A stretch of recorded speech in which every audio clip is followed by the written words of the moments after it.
শীতকালেই হোক গরমকালেই হোক বেগুনি খেতে আলাদাই মজা। আজকে আমি বেগুনি রেসিপি করে দেখাবো। বেগুনগুলোকে আমি পাতলা পাতলা করে কেটে নিব।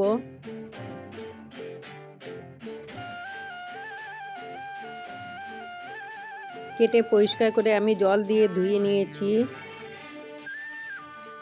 একটি মিক্সিং বলের মধ্যে বেসন, চালের গুঁড়া, স্বাদ অনুযায়ী লবণ, হলুদ,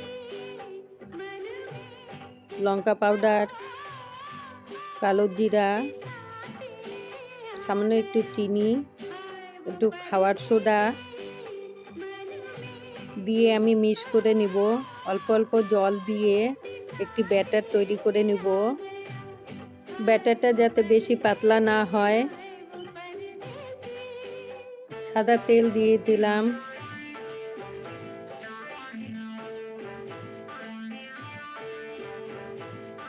আমার ভিডিওটি দেখার জন্য অনেক অনেক ধন্যবাদ। ভিডিওটি যদি ভালো লেগে থাকে আপনারা একটি লাইক, সাবস্ক্রাইব করে দিবেন। এরকমভাবে করে আমি দিয়ে বেগুনগুলোকে ভেজে লাল লাল করে উঠিয়ে নিব। এপিঠ ওপিঠ করে লাল করে আমি ভেজে নিব। আপনারা বাড়িতে বানিয়ে খেয়ে দেখবেন এরকম লাগে। আমাকে কমেন্ট করে জানাবেন। আপনারা একটি লাইক করে দিবেন।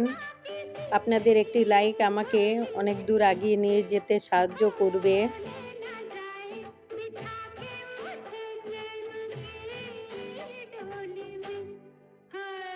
বেগুনগুলো ভাজা হয়ে গেছে, আমি এখন নামিয়ে নিব।